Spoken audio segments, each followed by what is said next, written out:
उपराज्यपाल मनोज सिन्हा ने आज एक कार्यक्रम के दौरान पत्रकारों के विभिन्न सवालों के जवाब देते हुए कश्मीरी पंडित कर्मचारियों को ये साफ संदेश दिया है कि घर बैठे उन्हें वेतन नहीं मिलेगा, उन्हें अपनी नौकरी स्थलों पर जाना ही होगा।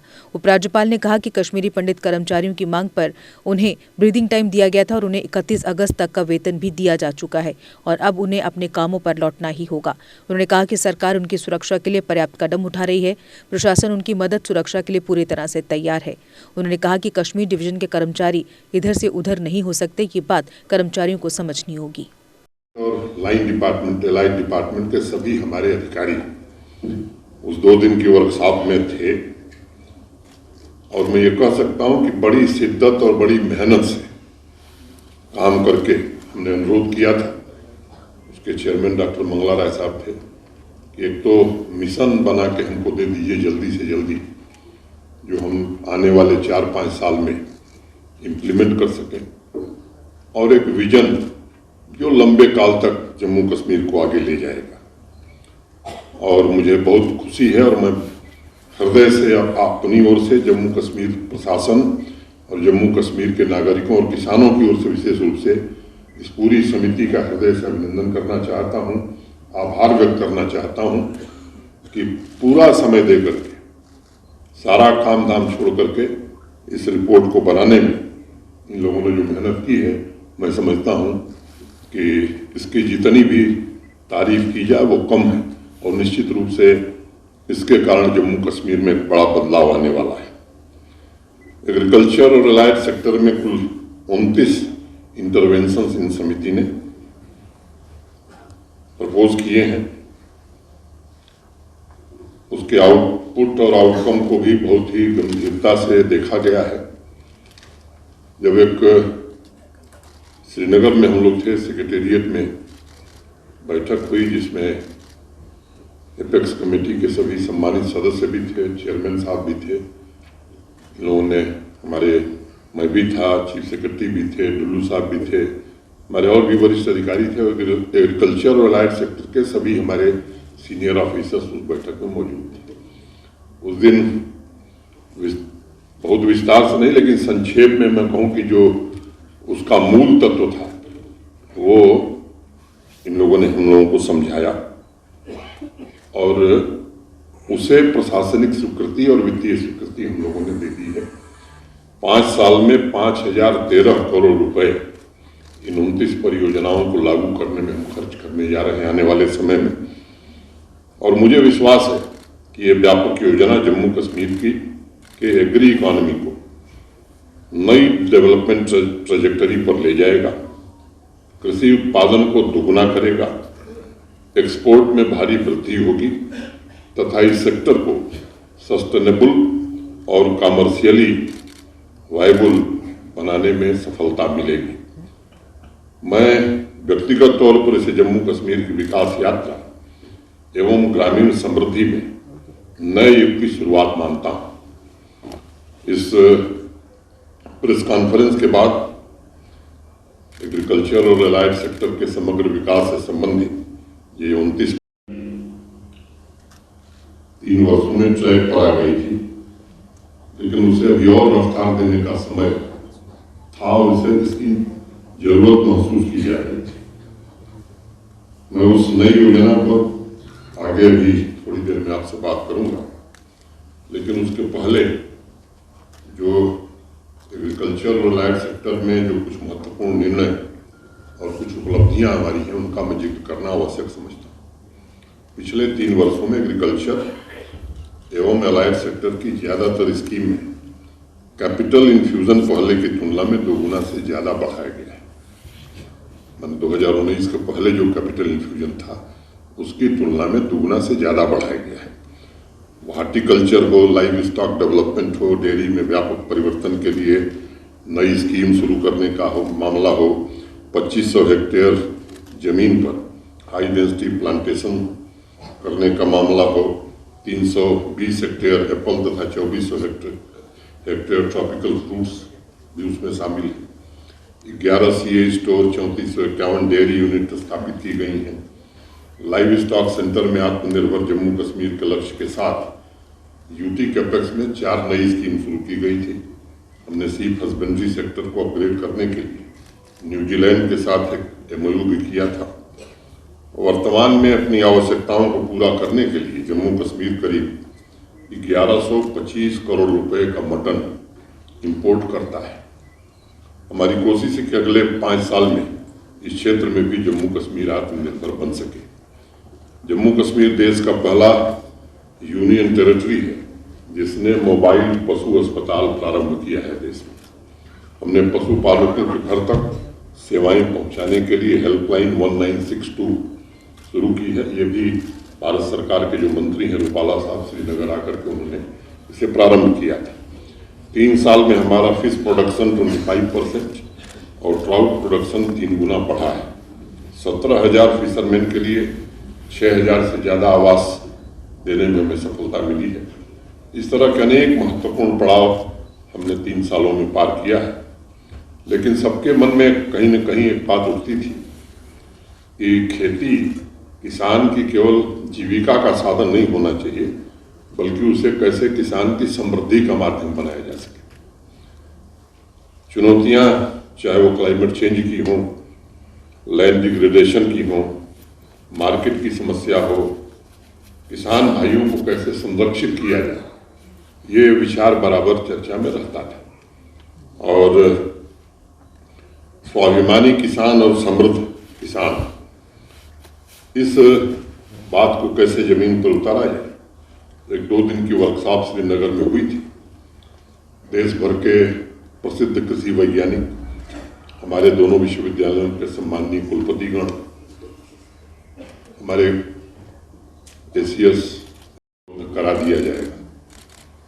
लेकिन संक्षेप में मुझे लगता है कि ग्रामीण जम्मू कश्मीर को जो नई ताकत और नया विश्वास इसके कारण मिलेगा, इस अभियान से संबंधित कुछ विषयों पर मैं चर्चा करना चाहूँगा। वर्तमान कृषि उत्पादन मोटे तौर पर 37,600 करोड़ रुपए का है। इन 29 प्रोजेक्ट्स के द्वारा अगले 5 साल में जो समिति ने अनुमान लगाया है, और मैं एक बात कहना चाहता हूं कि बहुत कंजर्वेटिव अप्रोच लेकर के कमेटी चली। मैं इससे सहमत नहीं, लेकिन चूंकि कमेटी ने कहा है इसलिए मैं वही बोलूंगा। कहा कि 65,700 करोड़ रुपए पहुंचाना, बीज से लेकर बाजार तक के तंत्र को मजबूत करना इन इंटरवेंशंस का लक्ष्य है। मैं निजी तौर पर अगर मैं कहूं तो मुझे लगता है कि इससे 10-15 हजार करोड़ ज्यादा ही हमारी आमदनी बढ़ने वाली है। लेकिन चूंकि समिति ने कहा, मैं इसलिए फिगर वही कोट करूंगा। 29 प्रोजेक्ट्स द्वारा अगले 5 साल में 1900 नए उद्यम स्थापित होंगे और लगभग 3 लाख के आसपास युवाओं को रोजगार भी मिलेगा। डाइवर्सिफिकेशन के द्वारा अतिरिक्त 1100 हेक्टेयर लैंड पर सैफरन, राजमा, बासमती, काला जीरा, लाल मिर्च जैसी क्रॉप की खेती की जाएगी। सीड रिप्लेसमेंट का एक बहुत ही महत्वपूर्ण इंटरवेंशन होगा। किसान भाइयों को उच्च गुणवत्ता वाले बीज उपलब्ध कराए जाएंगे। 5,182 नई प्राइवेट और पब्लिक नर्सरी और 44 सीड विलेज स्थापित किए जाएंगे। इसके अलावा GI टैगिंग तथा कॉम्पैक्ट वैल्यू चेन की व्यवस्था भी हम सुनिश्चित करेंगे।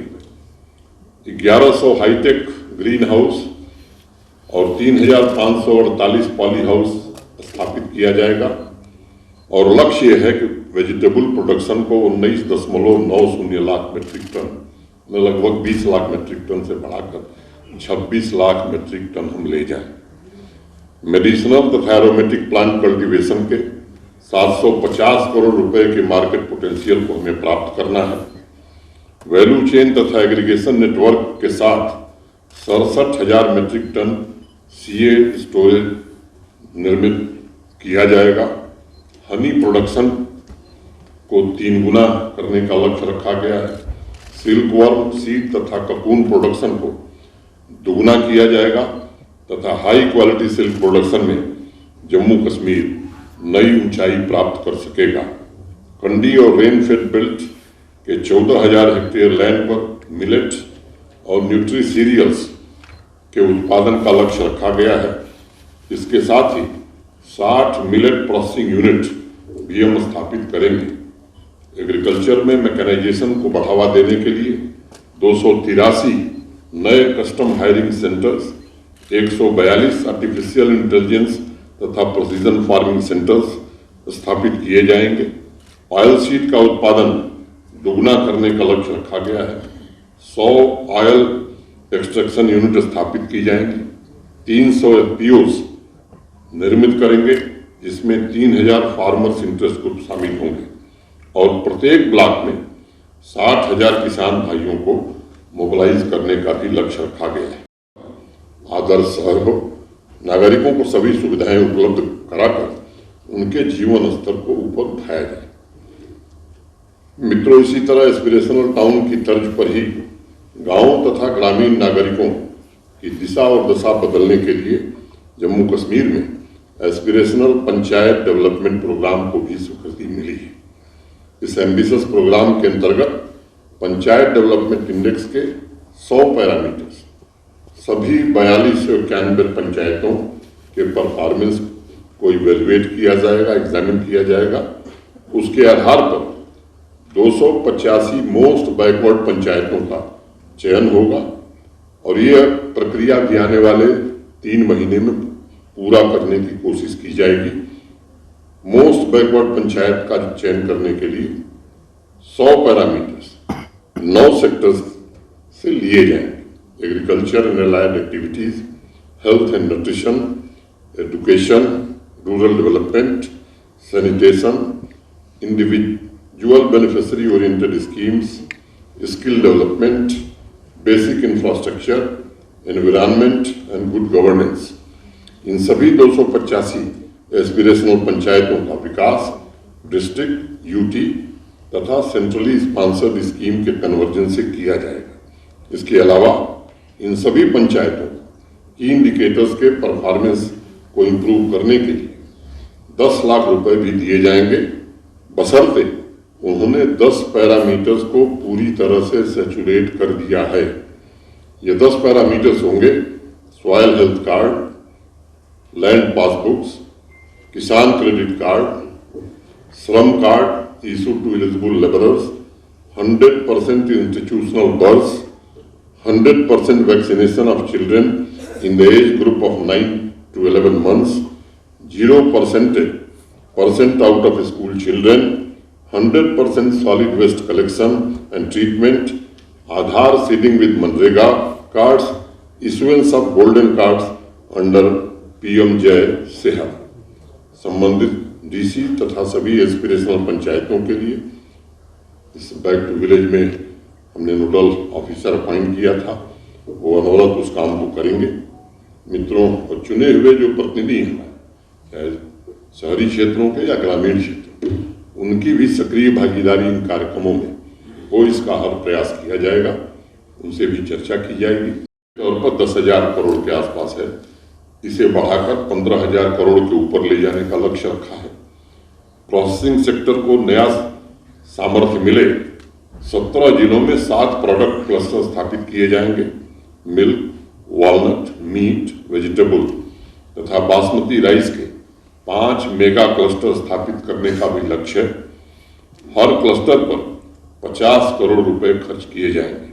इसके अलावा 25 करोड़ रुपए की लागत से चेरी का मिडी क्लस्टर तथा 12.5 करोड़ रुपए की लागत से ट्राउट का एक मिनी क्लस्टर निर्मित किया जाएगा। मिल्क आउटपुट को 75% बढ़ाने का लक्ष्य रखा गया है। वर्तमान में जितने मिल्क की प्रोसेसिंग हो रही है, उसका 3 गुना से ज्यादा अगले 5 वर्षों में प्रोसेसिंग हो, इसको किया जाएगा। 500 विलेज लेवल कलेक्शन यूनिट और 50 बल्क मिल्क चिलर्स स्थापित किए जाएंगे। डिसेंट्रलाइज्ड डिसीजन मेकिंग के लिए पंचायतों में 2000 किसान खिदमत सेंटर्स स्थापित किए जाएंगे, जो कृषि विज्ञान केंद्र, लाइन डिपार्टमेंट तथा कृषि विश्वविद्यालयों के साथ मजबूत संबंध स्थापित करेगा। जो हमारे स्टूडेंट्स हैं, खासतौर से एग्रीकल्चर यूनिवर्सिटी में पढ़ रहे हैं, उनको भी हम किसानों के साथ, समाज के साथ जोड़ करके उनकी क्षमता का भी पूरा उपयोग हम कर सकें, इसकी भी व्यवस्था इसमें की जाए।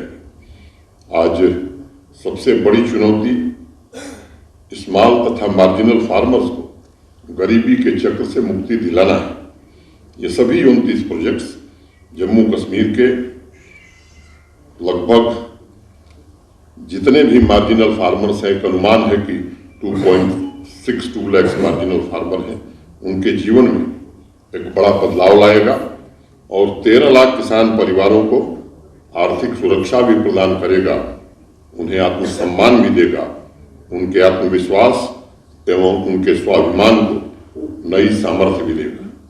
मित्रों, व्यवस्था में बदलाव के साथ साथ सामाजिक जीवन में भी बदलाव आवश्यक है और ऐसे ही 2 और एम्बिशियस कार्यक्रम मैं आपके साथ साझा करना। कश्मीर का जो प्रतीक बनेगा, गांव और शहरों में सामान्य नागरिकों के लिए अच्छी व्यवस्थाओं के सपनों को पूरा करेगा। पहला निर्णय किया गया है एस्पिरेशनल टाउन डेवलपमेंट प्रोग्राम। ये एडमिनिस्ट्रेटिव काउंसिल ने इसे मंजूरी दी है। पूरे देश में ये अपनी तरह का पहला प्रोग्राम होगा जो जम्मू तथा श्रीनगर दोनों म्यूनिसिपल कॉरपोरेशन, 19 म्यूनिसिपल काउंसिल्स और 57 म्यूनिसिपैलिटीज यानी कुल 78 टाउन्स की रैंकिंग करेगा, उनके डेवलपमेंट बेंचमार्क को तय करेगा और सभी शहरों को सस्टेनेबल और सुंदर बनाने में पथ प्रदर्शक का काम करेगा। ये भी योजना 5 साल के लिए होगी। सभी शहरों का परफॉर्मेंस एग्जामिन किया जाएगा। करने के लिए म्यूनिसिपल डेवलपमेंट इंडेक्स हमारे प्रमुख सचिव धीरज गुप्ता जी उनके सहयोगियों ने तैयार किया है और 7 की पिलर्स हैं: quality of life, services, economic ability, technology, urban planning, governance, sustainability and climate resilience तथा सिटीजन परसेप्शन के अंतर्गत 37 कैटेगरी तथा 138 इंडिकेटर्स के आधार पर उनके विकास को मापा जाएगा। इस इंडेक्स के लिए सर्वेक्षण का काम आने वाले समय में जल्दी पूरा किया जाएगा। मैं उम्मीद करता हूं कि मार्च अप्रैल तक ये काम हम खत्म करेंगे। अब इसके आधार पर बेस्ट परफॉर्मिंग शहरों को इनकरेज और इंसेंटिवाइज भी किया जाएगा। इसके लिए अर्बन रिफॉर्म इंसेंटिव फंड की स्थापना की गई है और उसमें 200 करोड़ रुपए एडिशनल फंड एस्पिरेशनल टाउन के लिए रखा गया है। इस ग्रांट के लिए कुछ इंडिकेटर्स तय किए गए हैं जिसके आधार पर ही पैसा दिया जाएगा। एस्पिरेशनल टाउन के कार्यान्वयन के प्लानिंग, मॉनिटरिंग तथा डेवलपमेंट डिपार्टमेंट के अंतर्गत प्रोजेक्ट मॉनिटरिंग यूनिट की स्थापित की जाएगी। IT department municipal development index के प्रोग्राम को मॉनिटर करने के लिए डैशबोर्ड स्थापित करेगा। सभी डीसी डिपार्टमेंट के हेड के साथ मिलकर एस्पिरेशनल टाउन डेवलपमेंट प्लान तैयार करेंगे, जिसके द्वारा हम स्पीडी डेवलपमेंट के लिए योजनाओं के कन्वर्जेंस पर विशेष रूप से ध्यान केंद्रित करेंगे। सभी शहरों के लिए अभी पीछे जब माई टाउन माई प्राइड कार्यक्रम चल रहा था तो प्रभारी नियुक्त किए गए हैं। मूल रूप से टाउन के मेंटर के रूप में वर्ष भर वो काम करेंगे। वह स्वावलंबी जम्मू कश्मीर के महत्वाकांक्षी संकल्प को साकार करने में हमें सफलता देगी, इसका मुझे भरोसा है। इन तीनों कार्यक्रमों को हमने मिशन रूप में लिया है। प्राथमिकता के आधार पर इनका सफल क्रियान्वयन सुनिश्चित करने की कोशिश की जाएगी। पिछले 3 वर्षों में जम्मू कश्मीर का मिजाज बदला है। तमाम ऐसे कदम उठाए गए हैं जिन्होंने सामान्य नागरिक के जीवन की आवश्यकताओं की पूर्ति करने में काफ़ी हद तक सफलता दिलाई है। मैं जानता हूँ जब आवश्यकताओं की पूर्ति होती है तब नई आकांक्षाओं का जन्म होता है। मैं जम्मू कश्मीर के सभी नागरिकों को भरोसा देना चाहता हूँ कि आज़ादी का यह अमृत कालखंड आपकी आकांक्षाओं की पूर्ति का भी कालखंड है। पूरी सामर्थ्य और जिम्मेदारी से उन्हें पूरा करने की दिशा में हर संभव प्रयास किया जाएगा। मैं मीडिया के सभी मित्रों को एडवांस में ही नव वर्ष की हार्दिक शुभकामनाएं, अग्रिम बधाई देता हूं, शुभकामना देता हूं। और मुझे लगता है कि मैंने अपनी बात मोटे तौर पर कह ली। आप सबको हृदय से धन्यवाद देता हूं। Deshbhagat university Punjab, courses offered PhD, post graduate, under graduate, PG diploma, diploma certificate. Contact us for admissions.